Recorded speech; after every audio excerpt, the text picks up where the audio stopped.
ओम अज्ञानतिमिरान्धस्य ज्ञानाञ्जनशलाकया चक्षुरुन्मीलितं येन तस्मै श्रीगुरुवे नमः।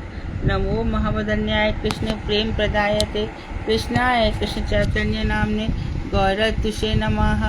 हे कृष्ण करुणा सिंधु दीनबंधो जगतपते गोपेश गोपिका कांत राधा कांत नमोस्तुते।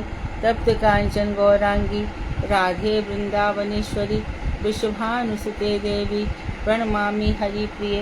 तवैवास्मि न जीवामि त्वया विना इति विज्ञाय राधे त्वं नय मां शरणान्तिकं।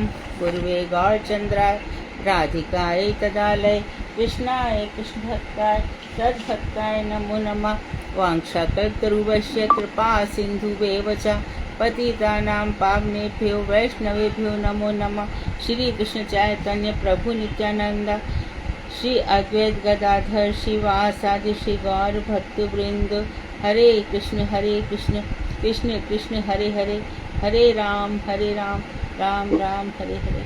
मैं सर्वप्रथम मध्य पूर्व पद्म परमाराध्यतम नित्य प्रविष्टों विष्णुपाद अष्टोत्तरशत श्रीमद् भक्ति वेदांत श्री नारायण गोस्वामी महाराज मध्य शिक्षा गुरु पद्म परमाराध्यतम नित्य प्रविष्टों विष्णुपाद अष्टोत्तरशत श्रीमद् भक्ति वेदांत श्री बावन गोस्वामी महाराज के चरणारविंद में अनंत कोटि दंडवत प्रणाम ज्ञापन कर उनकी अहत कृपा की वांछा करती हूँ। मैं ग्रंथराज श्री प्रीति संदर्भ तदे रचयिता श्री जीव गोस्वामी चरण को दंडवत प्रणाम कर उनकी अति कृपा की वांछा करती हूँ। मैं सभी वैष्णव के चरणों में यथा योग्य बंधन अभिवादन दंडवत प्रणाम करती हूँ। फेसबुक पर ठीक से आ रहा है ना?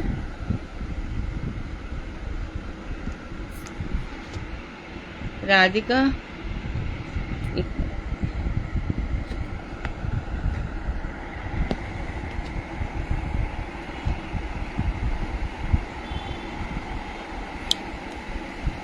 कौन सा पेज नंबर? हरे कृष्णा। ठीक है भी आ रहा है यार, इसको सेट कर दे।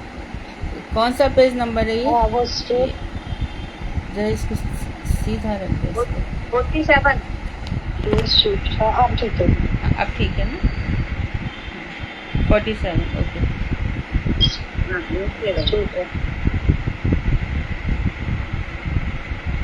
श्री विष्णु पुराण यहाँ से पढ़ू ना? श्री विष्णु पुराण के गद्यानुसार मलिन चित्त लोग भी दो प्रकार के हैं। जिनका चित्त मलिन है वो दो प्रकार के हैं, अर्थात जिनके अंदर संसार का खूब ये सब भरा पड़ा है ना, प्रपंच का, जो अनादिकाल से भगवान से बहिर्मुख है, जो भगवान को मानने को तैयार ही नहीं है बिल्कुल, ऐसे भगवत बहिर्मुख। और दूसरे हैं भगवत विद्वेषी। फिर भगवत बहिर्मुख भी दो प्रकार के हैं। इसमें बताया, एक तो वह है जो भगवत दर्शन प्राप्त करके भी विषयादिक में अभिनिविष्ट रहते हैं, जैसे दुर्योधन आदि। हाँ, लास्ट में बताया था, भगवान सामने है फिर भी उनको भगवान दिखाई नहीं देते। मृत्यु है, यक्ष से सबसे बड़ा प्रश्न यही था यक्ष का युधिष्ठिर से। मनुष्य के लिए सबसे बड़ा अचंबा क्या है? मरते देखकर भी इंसान समझता है कि मैं कभी नहीं मरूंगा, ये सब। अच्छा, और दूसरे वो हैं जो श्री भगवान को जानते तक भी नहीं है।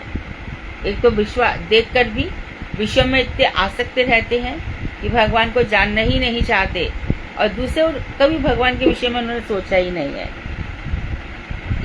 ये सब जो है होते हैं ना, क्या नाम है इनका, क्रिश्चियन में थी ना वो लेडी थी ना, उसको बहुत मानते थे सब लोग। नाम बोलो ना उसका। मदर टेरेसा दीदी। हाँ, मदर टेरेसा।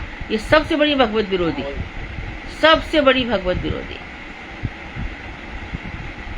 इसने यदि ये भगवान को मानती तो बताइए कि कितने ऐसे लोग हैं कि इनको क्रिश्चियन बना दिया गया, उनको क्रिश्चियन बना दिया गया। कैसे ये लोग क्या करते थे पता है कि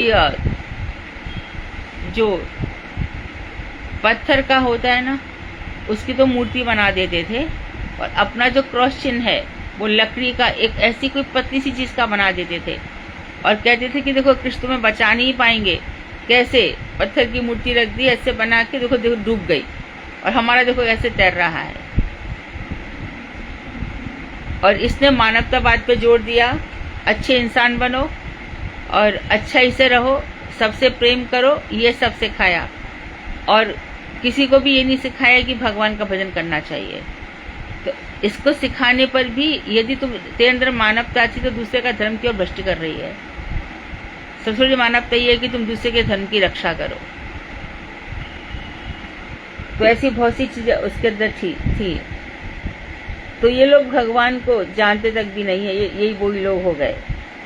श्री भगवान के अवतार समय में साधारण देवता तथा मनुष्य आदि पहले प्रकार के विषयाभिनिविष्ट बहिर्मुख है। जो पहले प्रकार के देवता और मनुष्य आदि जो भगवान को देखकर भी उनको नहीं समझते हैं। अच्छा, और भगवत विदेशी बहिर्मुखों का श्री भागवत के दशम स्कंद के 25वें अध्याय में दृष्टांत इस प्रकार दिया गया है। कव जो देवता है, भगवत विद्वेषी, सीधा किसका नाम आएगा? सबसे पहले इंद्र। जब इंद्र की पूजा भंग होने पर उसने क्या किया? उसने कहा, अहो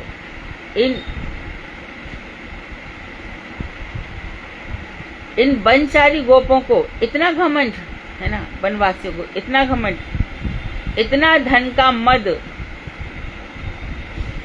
एक साधारण मनुष्य कृष्ण के बल पर इन्होंने मुझ देवराज इंद्र का अपमान कर दिया।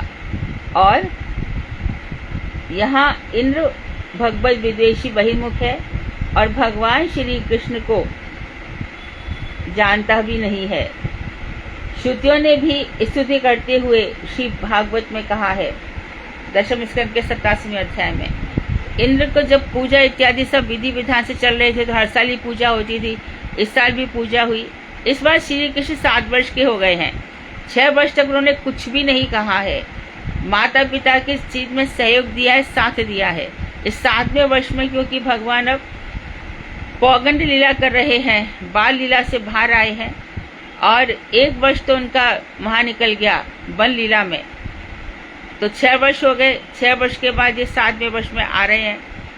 तो यहाँ पे भगवान इसके पहले 6ठे वर्ष में चिरण लीला हुई है और भगवान उनको गोपियों को आश्वासन दे चुके हैं कि आगामी रात्रियों में तुम मेरे साथ विहार करोगी। अब यहाँ पे 7वें वर्ष में भगवान ने 7 कोस का गिरिराज गोवर्धन है, उसको धारण करने की लीला करी है। तो यहाँ पे जो इंद्र है ना, तो इंद्र की पूजा इत्यादि हो रही है। तो उन्होंने माता से पूछा है पहले, माँ तुम इतने पकवान क्यों बना रही हो? तो माँ ने कहा कि अरे तू मुझे बनाने तो बाहर बाबा बैठे, उनसे जाके बात कर ले। तो बाबा के पास गए हैं और बाबा से बात करी कि बाबा ये माँ इतना क्यों पकवान बन। बाबा हाँ सब चल रहा है विधि विधान, रुको। वो माने नहीं, मुझे बताओ बाबा किसकी पूजा है आज? तो बेटा आज इंद्र की पूजा है। हम क्यों कर रहे हैं? इंद्र पानी बरसाता है तो उससे क्या होगा? अरे हमारी गैयाओं को घास चाहिए ना, तो ये घास जो हमारा गोधन है, गाय है, इनके लिए। तो सबसे पहला प्रश्न किया कृष्ण ने कि जहाँ पानी नहीं बरसता वहाँ क्या घास नहीं होती है क्या? तो इसमें इंद्र की पूजा करने की क्या जरूरत है? यदि हम लोग वनवासी हैं और इसके लिए हम लोगों का जो देवता है, कुल देवता, वो इंद्र ही है। तो उन्होंने कहा जिनका कुल देवता इंद्र नहीं होता, क्या वहां पे पानी नहीं बरसता क्या? वहां भी तो बहुत दूर दूर तक घास होती है। हमारे ब्रज में ही घास है ऐसा तो नहीं है। तो बहुत सारे यहीं पर उन्होंने कहीं ना कहीं ऐसा भी दिखाई दिया कि भगवान कर्म के थोड़े से पक्षधर दिखाई दिए कि आप अपना कर्म ठीक से करो, सब बारिश इत्यादि कहीं भगवान ने थोड़ा बहुत इंडिकेट भी किया है। ऐसा लगता है, प्रतीत होता है, पर ऐसा है नहीं। तो भगवान ने यहाँ पे सबसे बड़ा खंडन किया है कि देखो बहु देवी देवताओं को नहीं मानना चाहिए, एक इष्ट देव होना चाहिए। यहाँ भगवान ने जमकर खंडन किया है बहुईश्वरवाद का। तो बहुईश्वरवाद के खंडन में इंद्र की पूजा का खंडन हुआ। भगवान की बात मानकर नंद बाबा इत्यादि मान गए और कहा कि हम किसकी पूजा करें। बोले हमारे ब्रज में गोवर्धन पर्वत है, यहाँ इसकी पूजा करो। उससे क्या होगा? तो एक साइंस भी दिखाया गया कि देखो बरसात जब होती है, जब पर्वत बादलों से टकराते हैं तब बरसात होती है। और बादल कैसे बनते हैं सब बताया। सरोवरों से बाष्पीकरण होता है, उसके बाद बादल बनते हैं, फिर पानी बरसता है। तो इसके बाद जितनी भी सारी पूजा सामग्री थी उसकी पूजा गिरिराज गोवर्धन की गई। भगवान ने उनकी परिक्रमा का विधान भी बताया और उनको जो भोग आरोगा गया सारा की सारा भोग और आनियोर और लाओ करके भगवान ने प्रसाद पाया। तो इसके बाद जो इंद्र ने मूसलाधार बरसात कर दी, प्रकोप किया, जितनी उसकी शक्ति थी, जितना उसका दिमाग चलता था, जितना जानता था, उसने अपना उसी को दिखा दिया। तो उसने सामर्थक मेघ बुलाए और मेघ बुला करके बरसात करवा दी। तो प्लेगकालीन बरसात करी। हाथी की सूंड के समान मोटी मोटी वर्षाओं की धाराएं बह रही थी। उसके बाद की लीला हम सब जानते ही हैं कि भगवान ने गिरिराज पर्वत उठा करके जो ऊपर स्वर्ग है उससे भी कहीं बहुत अधिक नीचे, क्योंकि जितना पर्वत ऊपर था उतना ही नीचे था। पर्वत को क्या कहते हैं? भूधर, पृथ्वी को धारण करने वाला। भूधर, पृथ्वी को धारण करने वाला। यदि ये पर्वत ना हो, इसलिए डर लगता है कोई पर्वत काटता है। हम लोग पर्वत काट करके ट्रेन के रास्ते बनाते हैं और कितने ही सब। तो पर्वत अपना विरोध प्रकट करते हैं। जो थोड़े दिन पहले केदारनाथ में पर्वत की ये गिरी थी, चट्टाने रॉक्स गिरे थे, है ना, तो कितना बाढ़ आ गई थी, ये सब हुआ था।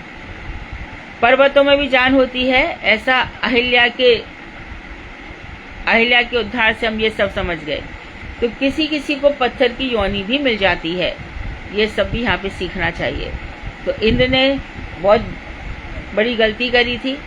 पानी बरसाया, ब्रज में एक बूंद भी पानी नहीं बरसा, आसपास चारों तरफ से बरस करके निकल गया। और कहते हैं कि जो भगवान शंकर पार्वती के यहाँ पर अगस्त ऋषि को बुलाया गया था, उनकी प्यास वहां नहीं बुझी थी। आज उन्होंने वो बात भी है कि समुद्र को 2 घुट में पानी पी लिया था, 2 चुल्लू में, यहाँ भी वो सारा पानी पी गए थे। तो बलराम भैया चारों तरफ सर्प बन करके पर्वत के चारों बिखर गए थे, क्योंकि कहीं भी वर्णन नहीं आता है कि श्री कृष्ण के साथ बलराम खड़े थे। मधुमंगल, सुबल, स्तोक, कृष्ण, उज्ज्वल, अर्जुन इत्यादि गोप खड़े थे। तो भगवान ने जो उठाया तो नीचे बिल स्वर्ग बन गया और इतनी सुविधाएं रही वहां पर, इतनी स्वर्ग में भी क्या सुविधाएं होंगी। भगवान ने दूसरा स्वर्ग बना दिया। यहाँ पर हमारी गैयाओं को, बछड़ों को, जितने भी हमारे पशु पक्षी थे, हमारी जितनी ब्रज की बालिकाएं थी, बच्चे थे, सबको आश्रय मिला। सब गोप राज आ गए यहाँ पर, यशोदा मैया के इत्यादि सब आ गए। तो इसके साथ ही भगवान ने ये खंडन किया कि जो देवी देवता है सब भगवान के अधीन है, इनकी अलग से पूजा करने की आवश्यकता नहीं है। और ये इंद्र को बताया कि ये इसकी पूजा नहीं हुई तो भगवान का विद्वेषी हो गया। श्रीमद् भागवत दशम स्कंद का जो 87वां अध्याय है, जिसमें श्रुतियां भगवान की स्तुति करती हैं, तो वहां पर कहा गया है, श्रुतियां कहती हैं, क्या कह रही है? हे भगवान, आप नित्य परमानंद स्वरूप हैं।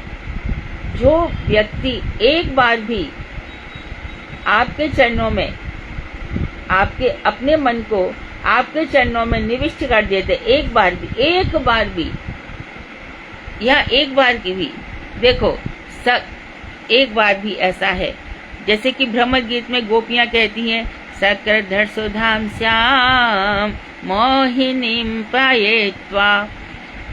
भगवान श्री कृष्ण, देखो ध्यान देना शब्द पर, हमें श्री कृष्ण ने सकृतधर एक बार हमें अधर सुधा का पान कराया था। पीतवा नहीं लिखा है, कहीं भी नहीं लिखा है पीतवा, कि श्री कृष्ण ने हमारी अधर सुधा का पान किया था।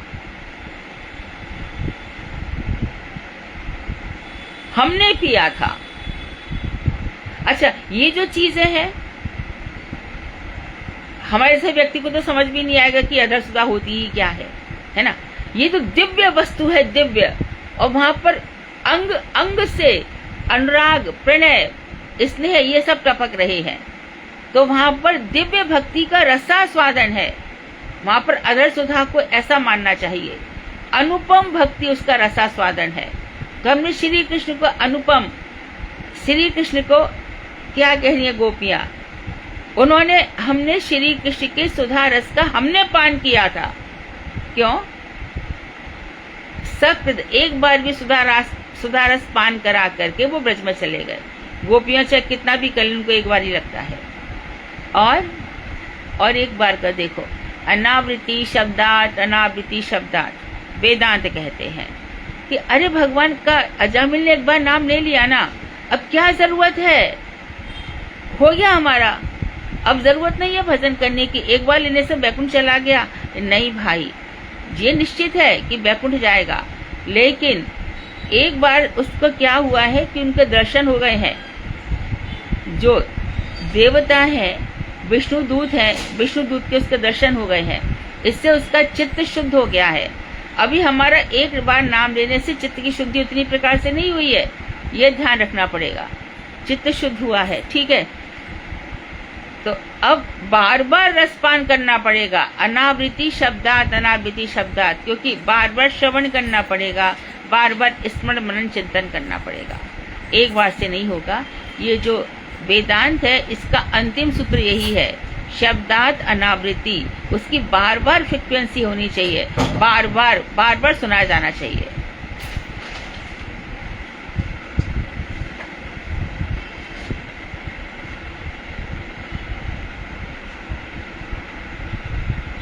तो भगवान आपके चरणों में अपना मन निविष्ट कर देते हैं, वे फिर इस शरीर घर आदि के में जो भी विवेक, वैराग्य आदि को करने वाले हैं, तो ये सबसे क्या हो जाता है, विवेक आ जाता है और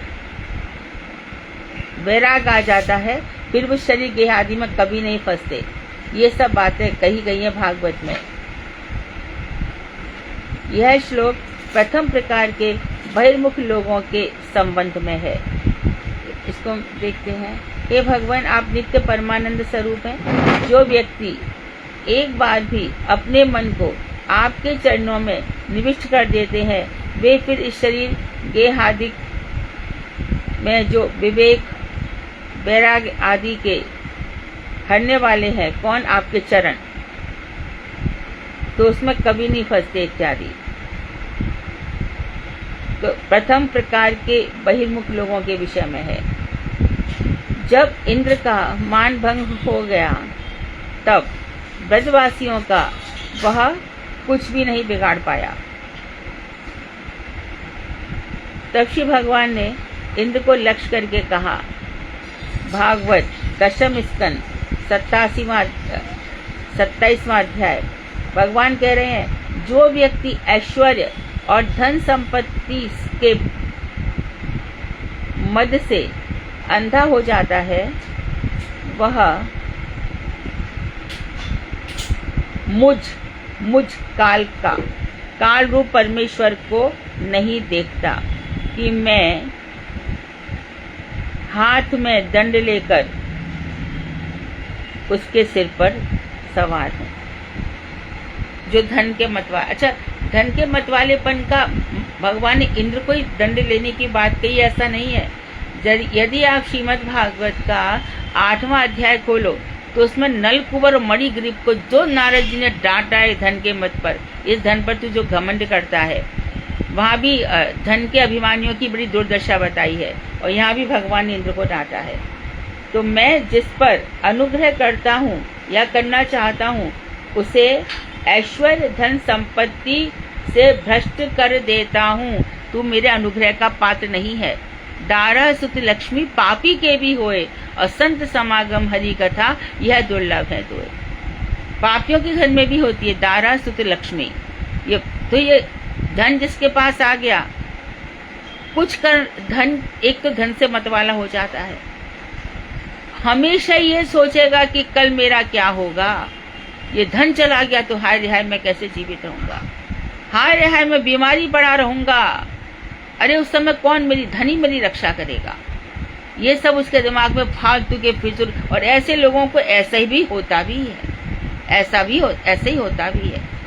और जो देखो हमारे ब्रज में रह रहे हैं, भगवान के भरोसे जी रहे हैं, सुबह खा लिया शाम का ठिकाना नहीं है, शाम को खा लिया सुबह, तो भगवान उनको इसीलिए रखते हैं कि ना तो इसकी संचय में प्रवृत्ति जाएगी और हमेशा इसका मन मुझ में लगा रहेगा। ऐसा कोई भी व्यक्ति भगवान से ऐसी छोटी मोटी चीजें नहीं मांगता। तो ये भगवान ने बता दिया। और मैं खुद ही क्या करता हूँ, मैं खुद ही उसको इतना धन नहीं देता, मैं खुद ही उसको धन से भ्रष्ट कर देता हूँ। ये ठाकुर जी कह रहे हैं। जब भी मैं कृपा करता हूँ, पहला स्टेप धन से भ्रष्ट करता हूँ, दूसरा स्टेप उसके सारे रिश्तेदारों से को छुड़वा देता हूँ। मैं उसका समय धन जो उसका समय है उसको भी वेस्ट नहीं करता, वो मेरी कथाओं में लगा रहता है। तो श्री कृष्ण के दर्शन करके भी इंद्र ऐश्वर्य विषय में अभिनिविष्ट रहा, उनके और भगवत स्वरूप को न जान सका। तो भगवान के स्वरूप के दर्शन कर लिए तो फिर इंद्र बार बार मिस्टेक क्यों करता है? भगवान को देखा ना, अच्छा भगवान के चरणों में गिरा भी, लेकिन इसकी खुद की ताकत नहीं थी। तो सुरभि ब्रह्मा जी के कहने पर ब्रह्मा ने उससे कहा था कि मैं भी वहां पर उनको अवमूल्यन किया, मैं भी उनको समझ नहीं सका। तो भगवान के कहने पर कि ब्रह्मा जी ने इसको कहा कि अरे मूर्ख तू किससे भिड़ रहा है, तेरी ताकत है क्या उनका सामना करने की? तो कैसे जाऊं, बहुत नाराज हो जाएंगे, क्या करूं? उसके बाद भी इंद्र गया सुरभि लोक में, और कि गाय को देख कर कृष्ण प्रसन्न हो जाते हैं। सुरभि माता को लाया है और सुरभि माता को आगे रख करके तब भगवान उस पर थोड़े से, अच्छा उसने भगवान को ऊपर से हाथी ले आया, ऐरावत जो समुद्र मंथन से निकला था, उसकी सूंड पर इसने कलश रखा। ये कलश खूब रत्नों से जड़ित था, बड़ा सुंदर कलश था, और बिरजा नदी का पानी लाया। और वही जो जल है वो कौन सा जल कहलाता है? गोविंद कुंड। उसी से इसने भगवान का अभिषेक किया। बाद में भगवान की परिक्रमा करके चला गया। तो भी भगवान ने इंद्र को इतना तो समय दिया, इसलिए दिया, क्यों दिया? इसमें अंतर है, ध्यान रखना। ब्रह्मा जी से एक बार भी बात नहीं की, इसने की, क्योंकि भगवान ने क्या सोचा, यदि तूने 7 दिन 7 रात तक यह पर्वत नहीं उठाया होता तो मैं राधा जी को 7 दिन 7 रात देख नहीं सकता था। तो सामने किशोरी जी सब सखियां बैठी हुई हैं, सारे ब्रजवासियों को मैं लगातार देख रहा हूँ, इसलिए इंद्र पर इतना क्रोध नहीं किया। ब्रह्मा जी पे इसलिए क्रोध किया कि तूने मेरे सारे की सारे ग्वाल वाल और मेरा जो गैया, मेरा धन है, मेरे बछड़े, उनसे मुझे बिछुड़वा दिया। इसलिए ब्रह्मा जी पर अधिक क्रोधित हुए हैं। इंद्र की तो इस गलती को भगवान ने इतना ध्यान भी नहीं दिया कि चल मेरे सामने तो ये थे। तो इस तरह से भगवान की लीलाएं हैं।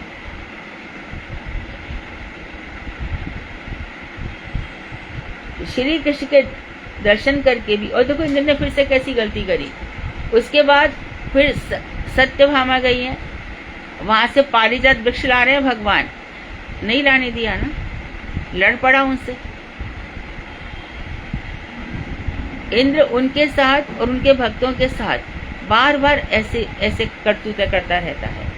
महाराज पृथ्वी के साथ भी इसने ऐसा ही किया,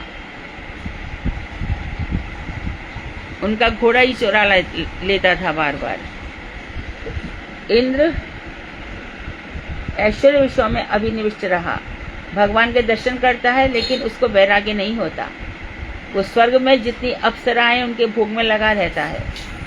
इसके बाद और भगवान के स्वरूप को जान ही नहीं सका। इंद्र को दूसरे प्रकार का भगवत विद्वेषी एवं भगवत अनभिज्ञ, भगवान के विषय में नहीं जानने वाला बहिर्मुख कहा गया है। अब इसी चीज को एक्सप्लेन कर रहे हैं, इसको हम पढ़ डालेंगे क्योंकि मैं एक्सप्लेन कर चुके हैं।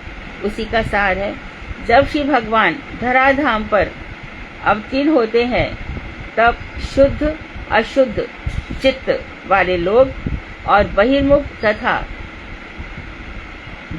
भक्त लोग सब उनका दर्शन करते हैं। श्री गोस्वामी पाद का कहना है, जीव गोसाई पाठ का, जब लोगों को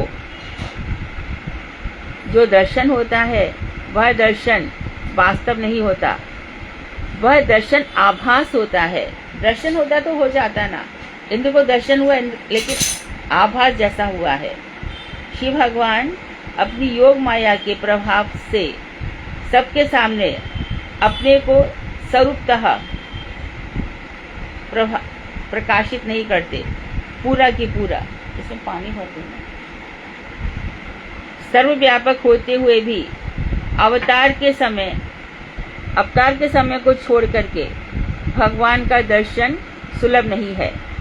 और सब समय भगवान सर्वव्यापक हैं, फिर भी ब्रज में भगवान है, और ब्रज के बाहर जितने भी कुरुजांगल है वंश के लोग थे, संजय वंश के लोग थे, वो भगवान का दर्शन नहीं कर पाए।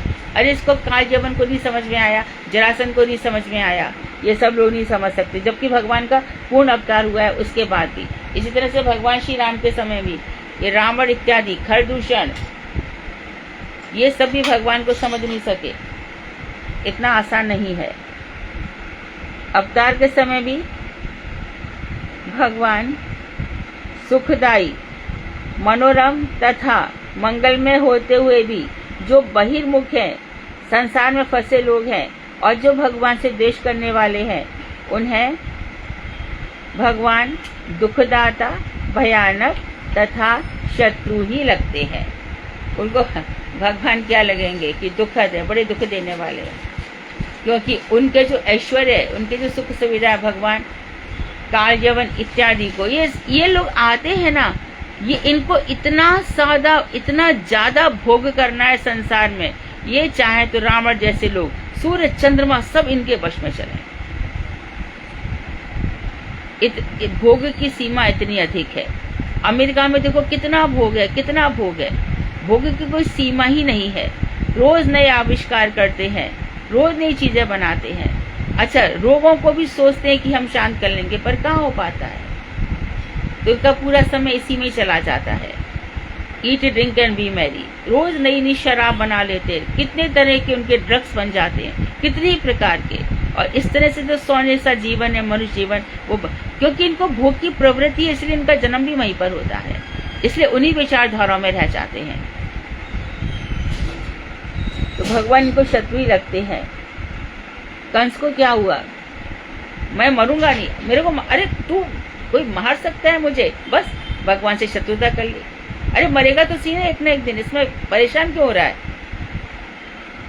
भगवत दर्शन न होने का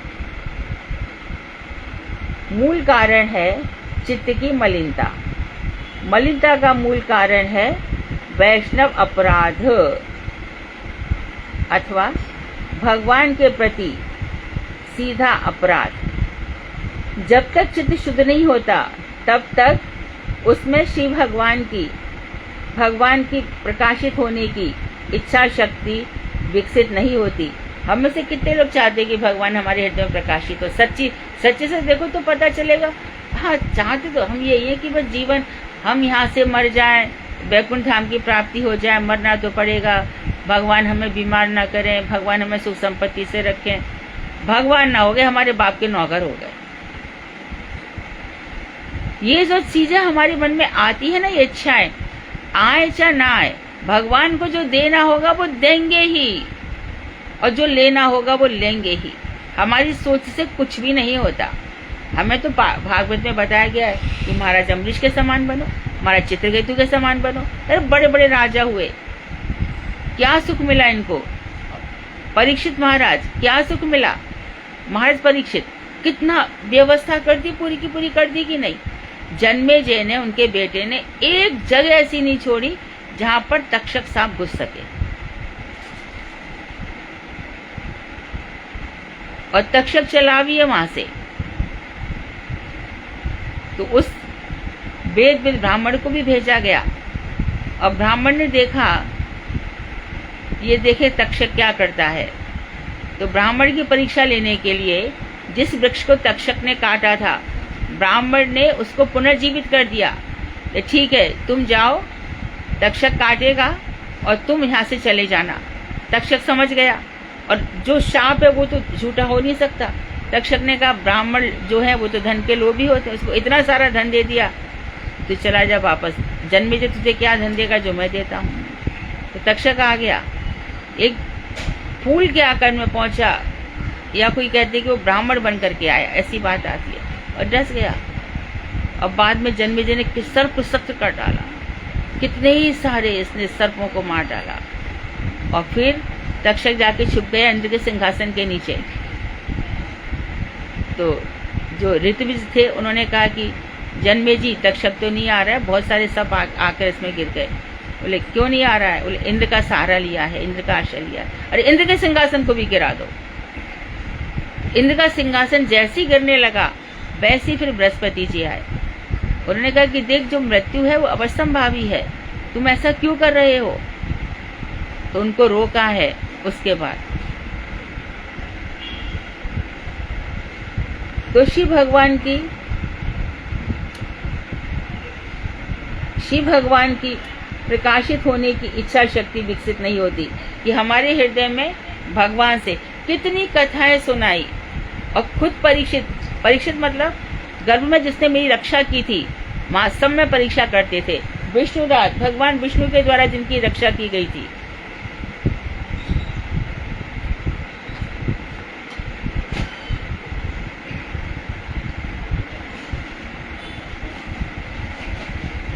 सब में देखते थे और पूरा आत्मज्ञान दिया। अब तुम उठा लो श्रीमद् भागवत 12वां स्कंध 6ठा अध्याय, और 6ठा अध्याय की मेरे ख्याल से 7 या 8 श्लोक तक सुखदेव गोस्वामी रहे हैं और फिर चले गए हैं। यह पूछकर परीक्षित तुम्हें डर तो नहीं लग रहा? अब आप ऐसा मत करो, मुझे तक्षक काटे या कुछ भी काटे, मैं शरीर धर्म से ऊपर उठ गया हूँ। जो शरीर धर्म से ऊपर उठ गया है उसके लिए विषय इत्यादि क्या आकर्षित करेंगे?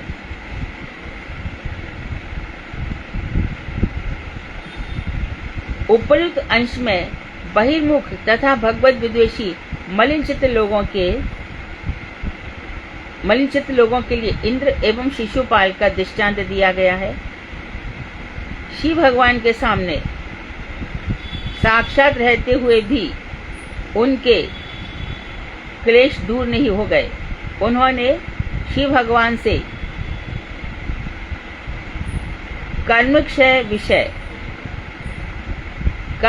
कर्मों का नाश करने वाले विषय वैराग्य की प्रार्थना तक भी नहीं की कि हमारा विषय वैराग्य हो जाए, ऐसी भी प्रार्थना की नहीं की। अतः उनकी बहिर्मुखता और क्लेश बने रहे।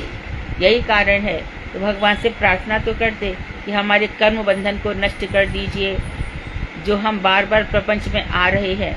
मीरा ने यह प्रार्थना की थी, काटो यम की फांसी, तो जो मेरा कर्म बंधन है वो मिट जाए। इस कर्म के कारण मैं बार बार जीता हूँ, बार बार मरता हूँ। तो उन्होंने इसकी प्रार्थना नहीं की, और इसीलिए देखो ये जीव गोस्वामी है, ऐसे इसीलिए उनको सिद्धांत के आचार बताया जाता है। यदि 6 संदर्भ खोलो ना तो भक्ति के सारे संदर्भ एक से बाद एक निकल कर आते हैं। जीवन में भय और संकट इसीलिए बने रहे क्योंकि उन्होंने कर्म क्षय विषय वैराग्य इन सब की प्रार्थना ही नहीं की। तो चित्त शुद्धि होने पर मनुष्य अपराध रहित हो जाता है, फिर वो अपराध नहीं करता और उसके क्लेश नष्ट हो जाते हैं। तभी वह शिव भगवान के वास्तव दर्शन कर पाता है। वरना मलिन चित्त लोगों को शिव भगवान का दर्शन आभासी हुआ करता है।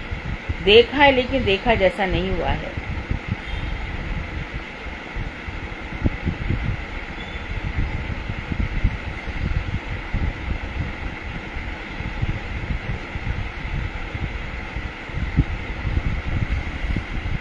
संबंध बहिर्मुखता का कारण है तो भगवान श्री कृष्ण के परिकर लोगों में विषय संबंध कैसे बना रहा, ये अब नया टॉपिक आया।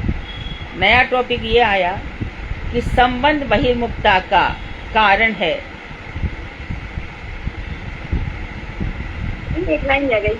हाँ वही, और इसलिए डिस्टर्ब हो रहा है।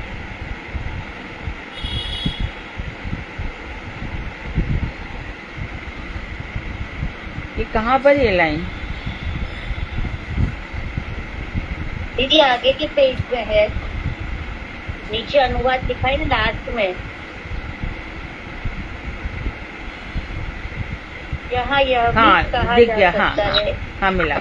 यह भी कहा जा सकता है कि यदि विषयों का संबंध है, विषयों का संबंध इसका कारण बहिर्मुखता का कारण है, तो भगवान श्री कृष्ण के परिकर जनों में विषय संबंध कैसे बना रहा? समाधान बता रहे हैं कि गोपों के विषय संबंध उनके अपने सुख के लिए नहीं था। तो गोप भी तो घर इत्यादि बना के रह रहे थे, और विपद आ रही थी तो कृष्ण के पास आ रहे थे, असुर बार बार आ रहे थे, तो अब उनका कैसे रह गया? तो जो कुछ भी है वो अपने लिए नहीं जीते थे, कृष्ण उनके जीवादु थे, कृष्ण ही उनके प्राण थे। इस बात को स्पष्ट कर रहे हैं।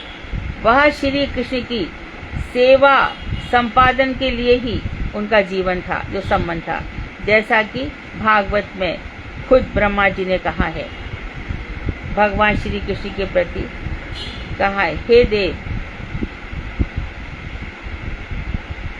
10, 14, 35 श्लोक संस्कृत में है, उसको पढ़े कोई? 10, 14, 35 तो संस्कृत में है ऊपर।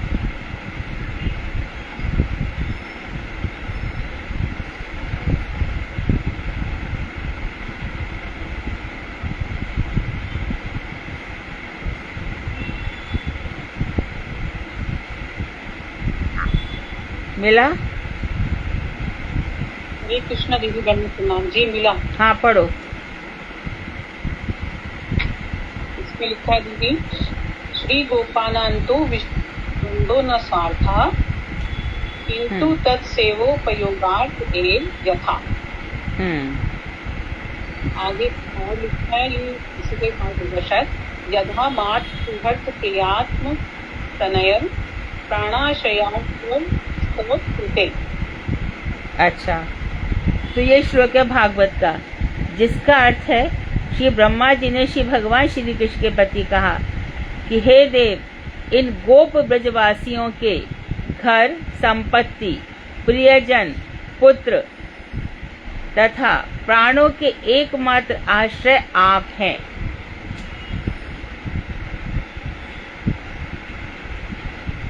इत्यादि।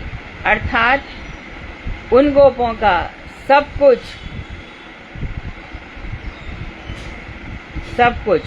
यानी कि कर्म वासना, सुख भोग भी एकमात्र आपकी सेवा संपादन करने के लिए है। कि सुखदेव मुनि ने कहा है, भागवत 10:16-10 पढ़ो इसको, 10:16-10 का संस्कृत पढ़ो।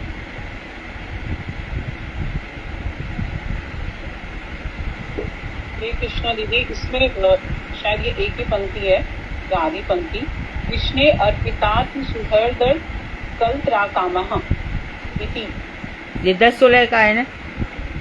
इसका अर्थ ये है कि श्री कृष्ण को कालिया नाग पाश में चेष्टाहीन देखकर ब्रजवासी सब गोप मूर्छित होकर पृथ्वी पर गिर पड़े, क्योंकि उन्होंने अपने शरीर, सुहृद, धन, संपत्ति, स्त्री, पुत्र, भोग और वासनाएं सब कुछ श्री कृष्ण को समर्पित कर रखा था, इत्यादि।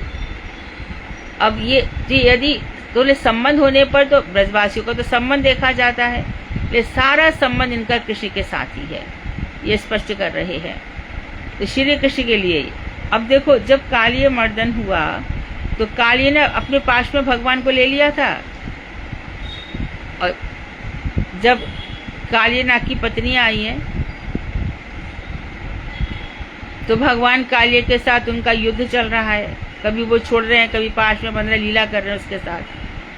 बाद में कालियनाग की पत्नी ने अपने पति को खूब धिक्कारा, ये किसी काम का ही नहीं है, और तब भगवान ने उसका मान मर्दन करने के लिए उसके फनों पर चढ़ गए हैं, फनों पर चढ़ के नृत्य कर रही हैं। तो इसमें इतनी देर में सब ब्रजवासियों की दुर्दशा हो गई। जैसे कि अभी हमने बताया कि गोवर्धन धारण लीला राधा इत्यादि के नयन उत्सव के लिए, भगवान का नयन उत्सव हो रहा है, उसके लिए 7 दिन तक ये लीला चली। इसी प्रकार से काल्य मर्दन लीला भी गोपियों को आकर्षित करने के लिए थी। तो वहां पर इत्तिर में जब काल्य नाथ के पास में रहे भगवान, तब तक तो सारे ब्रजवासी घर से बाहर निकल आए, सब यमुना के किनारे पर आ गए। यमुना हृदय यहाँ पर था जहाँ पर कालियानाग रहता था, सबके सब आ गए। अब जब बहुत 5-7 मिनट भी किसने ये सब किया है, उसके 1000 फनों को रौंदा है। इतनी देर में यशोदा जी तो यमुना पे प्राण देने के लिए चल पड़ी, नंद बाबा चल रहे हैं, कोई किसी को समझा ही नहीं पा रहा है। किशोरी जी की भी यही हालत है। तब बलराम जी ने उनको डांटा है। चक्रवर्ती ठाकुर साफ लिख रहे हैं, यही शब्द लिख रहे हैं जो मैं बोल रही हूँ। देर क्यों कर रहा है, अब हो गया बहुत, चला।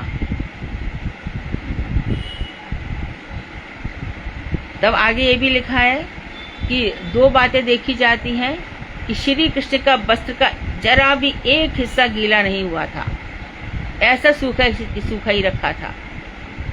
तो एक बात में तो कालियानाग स्वयं उनको छोड़ के गया है, और एक में उनका स्वयं ये आया है, कालियानाग का कोई कर्मचारी आया है और भगवान को छोड़ करके गया है। श्री सुखदेव जी ने कहा है, श्रीमद् भागवत 10:65 में कह रहे हैं कि जब ब्रजवासी गोपों ने अब कमल नयन श्री कृष्ण के लिए समस्त भोग, स्वर्ग और मोक्ष तक का त्याग कर रखा है इत्यादि। श्री यादवों और पांडवों का जो विषय संबंध है, अब इनकी बातें ब्रजवासी का बता दिया। तो इन्होंने भी क्या कर रखा है, अपने स्वार्थ के लिए प्रतीत होकर भी वह सब संबंध आभास माती था।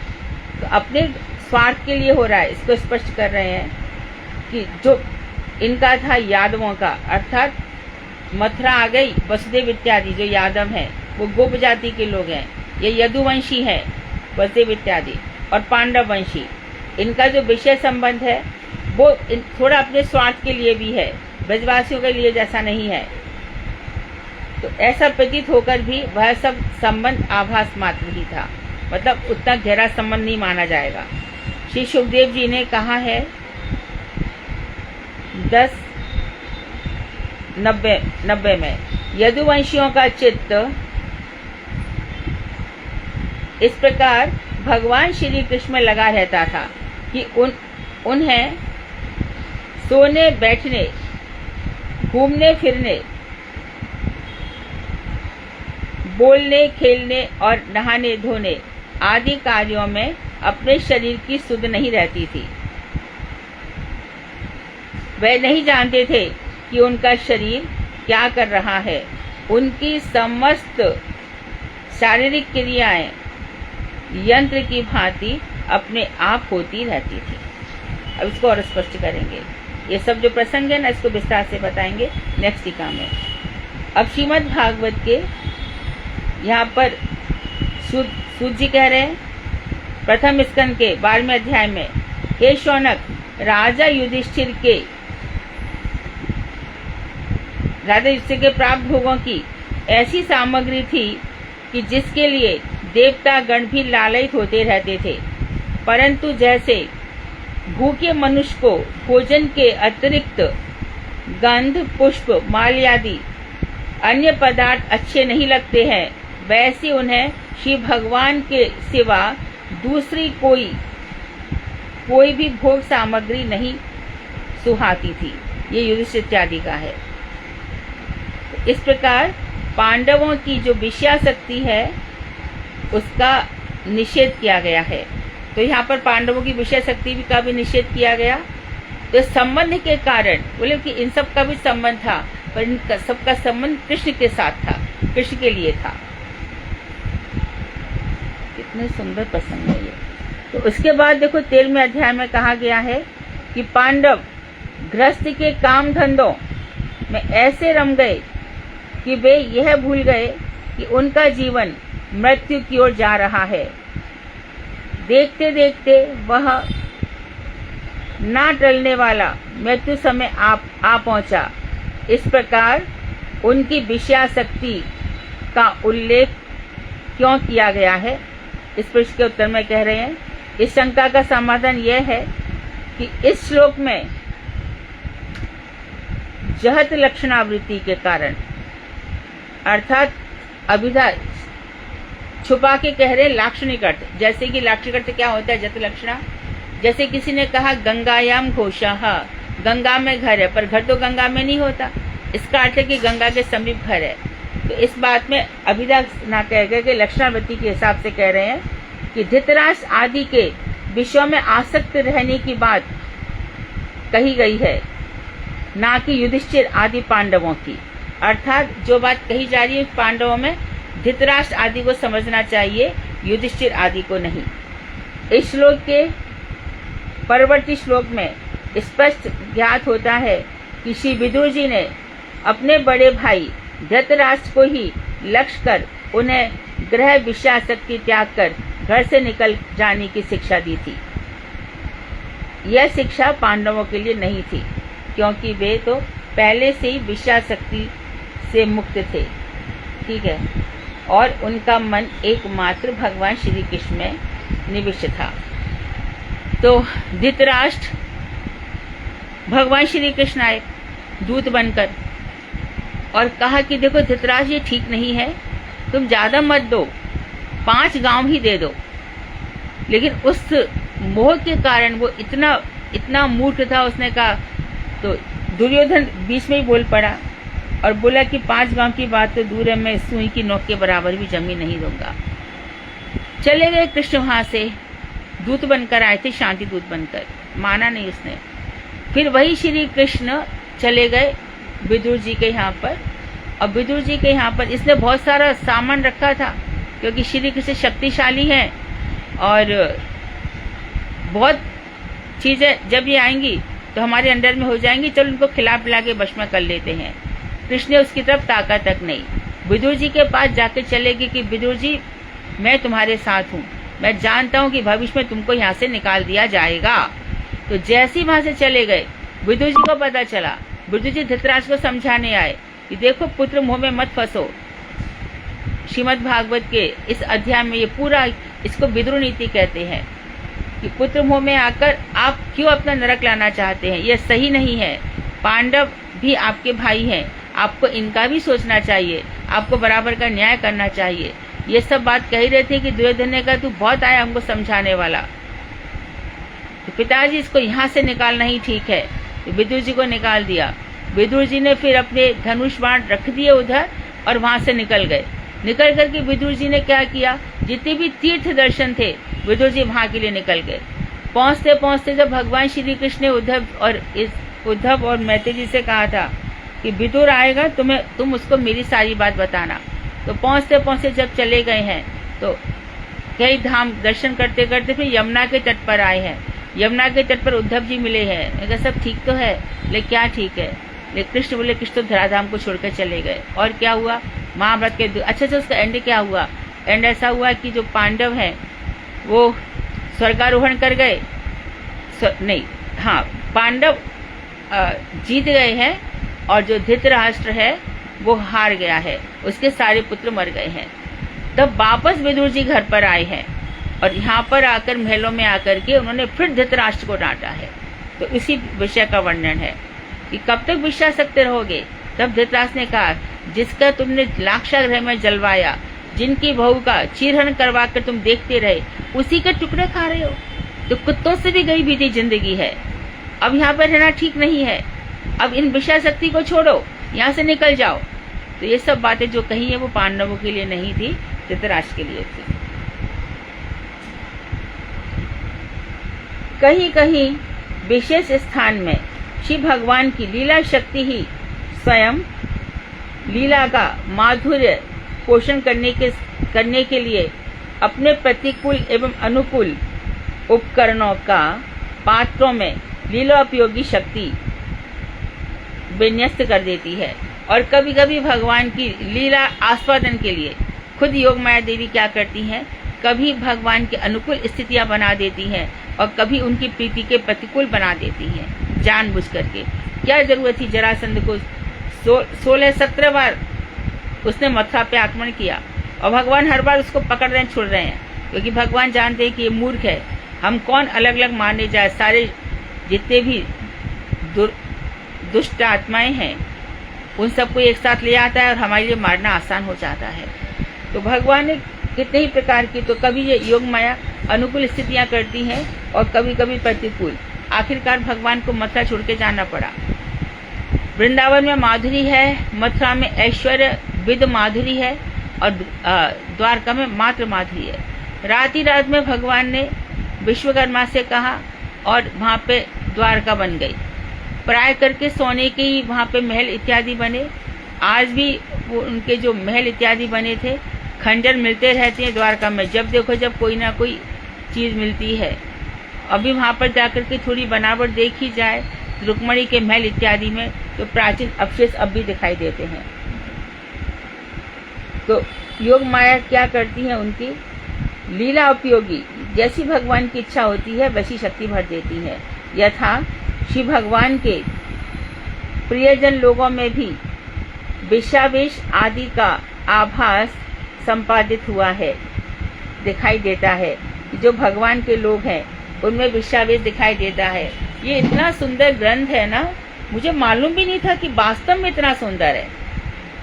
देखो कैसे अब बता रहे कि कैसे विषा सकते हैं। जैसे पूतना के संबंध में ये कहा गया है कि पूतना अपनी मधुर मुस्कान और कटाक्ष भरी चितवन से ब्रजवासियों का चित्त चुरा रही थी, है ना, इतनी सुंदर बनकर के आई थी। तो उस समय इस रूपवती रमणी को हाथ में कमल लेकर आते हुए देखकर गोपियां तो यह समझी कि यह साक्षात स्वयं लक्ष्मी जी अपने पति का दर्शन करने के लिए आ रही हैं। श्री कृष्ण परिकर ब्रजवासियों के मन का मायामयी रमणी के द्वारा, तो ब्रजवासियों का मन मायामती ने हर लिया। ये कैसे ब्रजवासी हैं, इनको पता नहीं चला यशोदा को, कैसी विषा शक्ति है ये। एक माया का रूप धारण करके आई और ये लोग उसको पहचान नहीं पाए। तो इससे उसका मन हरा जाना तथा उसमें चित्त क्षोभ आदि का होना, ये लीला शक्ति की प्रेरणा से यहाँ उसका आभास होता है। देव भगवान की लीला शक्ति थी जो वहां पर ऐसा माहौल बना रही थी, यही कारण था। अभी यदि ऐसा नहीं होता तो पूतना का वध कैसे होता।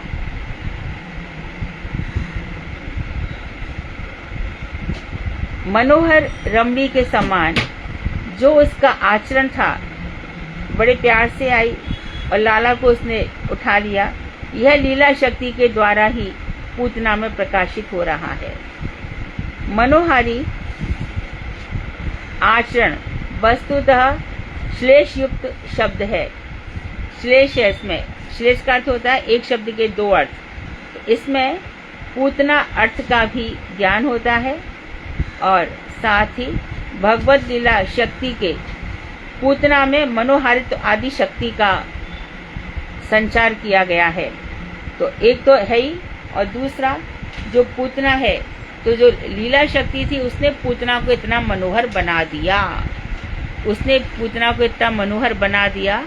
तो इस शक्ति ने क्या किया कि सारे ब्रजवासियों के चित्त को हर लिया। जहाँ के लोग अपने प्रतिदिन के कामों में राक्षसों के भय को दूर भगाने वाले भक्त वत्सल श्री भगवान के नाम गुण लीला कथाओं का श्रवण कीर्तन और स्मरण नहीं करते, वहीं ऐसी राक्षसियों की माया या बल चलता है। यहाँ पर भगवान का चिंतन ध्यान मनन नहीं है, वहीं पर इन राक्षसियों का बल चलता है, वहीं पर ही। गोकुल में तो प्रतिदिन श्री कृष्ण नाम गुण लीला ये सब वहाँ पे कथागान होता रहता है। और वहाँ पूतना की जो मनोहरता प्रकट हुई वह उसकी नहीं थी, बल्कि क्या थी, लीला शक्ति के द्वारा प्रदत्त थी, ऐसा मानना चाहिए। इसलिए भागवत के 6 अध्याय के 6 श्लोक में कहा गया है कि उस रमणी के हाथ में कमल को देखकर गोपियों ने क्या समझा, उसे साक्षात मूर्तिमती लक्ष्मी माना और समझा कि वह अपने पति के दर्शन के लिए आ रही है। तो इस लीला शक्ति की सहायता के बिना ऐसी बालग्नि मतलब बच्चों की हत्या करने वाली राक्षसी लक्ष्मी रूप में कैसे परिचित हो सकती थी, विशेषकर श्री भगवान के जो नित्य परिकर हैं उनके लिए। तो ब्रजवासियों ने जो पूतना रूपा रमणी में लक्ष्मी की कल्पना की है, उत्प्रेक्षा कल्पना, उसका अभिप्राय प्राकृतिक शोभा की अधिष्ठात्री लक्ष्मी से है। तो यहाँ पर जो लक्ष्मी कही गई, यहाँ पर वो लक्ष्मी है जो प्राकृतिक जगत की चंचला लक्ष्मी है। जो चंचला लक्ष्मी ये समुद्र से निकली है। और लक्ष्मी कही है, एक तो विष्णु जी की जो साक्षात हमेशा उनके हृदय में रहती है, वो लक्ष्मी जहाँ विष्णु रहते हमेशा ही रहती है। और दूसरी जो चंचला लक्ष्मी, कभी इसके घर में कभी उसके घर में, वो भी लक्ष्मी है। तो इस लक्ष्मी को भी चंचला लक्ष्मी मानना चाहिए। और पति शब्द का तात्पर्य है यहाँ प्राकृत संपत्ति का अधिष्ठात्री नारी के योग्य प्राचीन किसी पुण्यवान व्यक्ति से है, या प्राकृत संपत्ति की अधिष्ठात्री नारी, जो प्राकृत संपत्ति की अधिष्ठात्री नारी है, उसका संबंध किसी प्राकृत व्यक्ति से। यहाँ इस श्लोक का अर्थ समझना चाहिए। कितना टाइम हो गया? अभी है समय? हो गया जी टाइम? हो गया ना? तो अभी ये अभी बड़ा एक चीज पूछना था मधु जी। तो माया ने ऐसे क्यों किया कि पूतना को जैसे भगवान को ये पूतना कंस के द्वारा भेजी गई है ना, इसका वध तो करना था। तो सवाल, पूतना जो है कंस के द्वारा भेजी गई है, इसका वध करवाना था। लेकिन प्रश्न ये है कि जब ब्रजवासियों में इतना, जब कृष्ण के परिकर है, तो उनको समझ में क्यों नहीं आया? तो इसके लिए बताया कि लीला शक्ति ने ऐसा माहौल बना दिया। लीला शक्ति ने उसको मनोहरता प्रदान कर दी, और लीला शक्ति ने ये बता दिया कि ये कोई प्राकृत लक्ष्मी के समान इसकी तुलना की गई है, जो अपने पति को ढूंढ रही है, किसी प्राकृत व्यक्ति को। ठीक है, एक चीज मधु जी बताइए, आप कौन सा टीका पढ़ रहे हैं प्रीति संदर्भ का? फिर से पूछो। आप कौन सा टीका पढ़ रहे हैं? प्रीति संदर्भ का कौन सा टीका पढ़ रहे हैं? किससे लिखा हुआ टीका पढ़ रहे हैं? प्रीति संदर्भ में टीका फ्रंट पेज पे देखो किसकी लिखी गई है। अनुवाद तो है ही, और एक टीका तो खुद जो श्यामलाल जिन्होंने पुस्तक लिखी है उनके द्वारा है। तो किसने पुस्तक लिखी है मधु जी? पुस्तक तो जीव गोस्वामी की, अनुवाद किया है किसी श्यामलाल हकीम दास ने। श्यामलाल हकीम दास के यहाँ से, हरिदास शास्त्री। फ्रंट पेज देखो तो क्या लिखा है? श्यामदास हकीम। हाँ, क्या क्या लिखा है उसमें फ्रंट पेज पर? श्यामलाल हकीम, श्यामलाल हकीम दास। हकीम। हाँ, हकीम। अच्छा, मुस्लिम नाम है उनका। इंग्लिश में नहीं है, उसमें इंग्लिश में नहीं है। हमारे किसी हाँ नहीं किसी ये भानुदास शास्त्री वगैरह जो बहुत इंग्लिश में काम करके गए हैं, उनका यदि कुछ हुआ तो हुआ। पर मैंने तुम्हें भेजा था ना इंग्लिश का। हाँ, वो तो भेजा है, भेजा है भानु महाराज का, आपने में जो भेजा है। हाँ, उन्होंने बहुत इंग्लिश में काम किया। काम कैसा किया वो मुझे नहीं पता, पर बहुत ग्रंथों में काम किया उन्होंने। हाँ, लेकिन काफी गहरा काम किया, तो वो बहुत आगे बढ़ा जा सकता है। काफी गहरा काम गहरा किया, जब वहाँ टच कर पाए कि नहीं कर पाए, क्योंकि उनके ग्रंथ में अक्सर सुनती हूँ समझ में नहीं आते हैं, पर काम करके गए। समझ में हाँ नहीं, समझ में थोड़ा मुश्किल ही है, इसलिए वो बहुत आस्ते आस्ते पढ़ना होगा, इसलिए मैं सोची कि कोई इजी रीड भी होगा तो उसके साथ कर सकेंगे। ठीक है, उसमें कोई problem नहीं, इसका है, इंग्लिश अनुवाद नहीं निकला है, इसका नहीं। ठीक है, ठीक है बच्चे। हरे कृष्णा, दंडवत प्रणाम। तो साधना जी, मैंने आपको कहा था, आपको सुधा को की जो पढ़ा है ब्रह्म साक्षात्कार, वो आपका तैयार हो गया है क्या? सुधा और साधना। कृष्णा दीदी, दंडवत प्रणाम। हाँ, नहीं दीदी, अभी कर रहे हैं, अभी तैयार नहीं हुआ है वो। ब्रह्म परमात्मा में क्या भेजे, ये आपने 2-3 चीजें बोली थी, अभी कर रहे हैं उस पे काम। बहुत समय लग गया, कथाओं में बहुत समय चला जाता है ना, 4-5 घंटे कथा में जा रहे हैं। जी दीदी, थोड़ा समय तो पहले राजा रघुगण और जड़ भरत जी के संवाद में गया, और इसमें थोड़ा समय। पर समझ में आ रहा है ना पढ़कर? कोशिश करते हैं दीदी, जहाँ पे समझ नहीं आता वहाँ पे आपकी पुरानी रिकॉर्डिंग सुनते हैं। अभी ये भी पूतना जो प्रसंग, ये प्रसंग उठाया ना संबंध वाला, ये भी बहुत, ये सच्ची बात पूछो तो मैं भी पहली बार ही पढ़ रही हूँ। मैंने कितना सब कुछ पढ़ा था, पर ये चीज़ तो मेरे लिए भी बहुत ही आश्चर्यमयी है।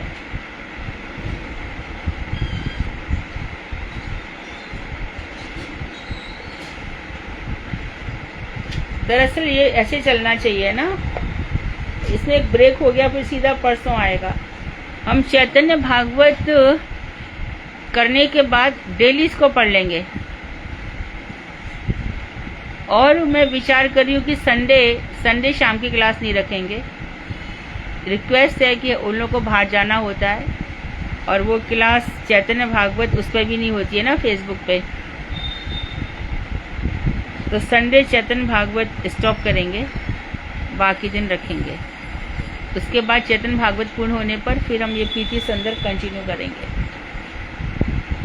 ज़्यादा सही रहेगा। अगर आप जैसे अभी कि आप चाहते थे मंडे ट्यूसडे प्रीति संदर्भ रखते, तो भी आप रख सकते हैं मंडे ट्यूसडे। हाँ, क्योंकि फिर क्रम टूट जाता है ना। मंडे वेडनेसडे हम चूज करते हैं तो बीच का ब्रेक हो जाता है, तो इससे अच्छा ट्यूसडे रख लीजिए, एक ही बात है अभी तो। हाँ, तो कल हम इसी को आगे चलेंगे तो ज़्यादा सही रहेगा, और वेडनेसडे फिर चैतन्य भागवत करेंगे। हाँ, वैसे कर लीजिएगा। हाँ ठीक है, कल पढ़ लेंगे 5:20 पर। हाँ ठीक है। वांशा हाँ, जो भी ग्रुप आप लोग ग्रुप पे डाल दीजिएगा, नहीं तो सब लोग कंफ्यूज होंगे, क्योंकि काफी जन आ जाएंगे। हाँ, हो सकता है। दादाजी आप डाल दीजिएगा ग्रुप पे। हाँ जी दीदी, ठीक है।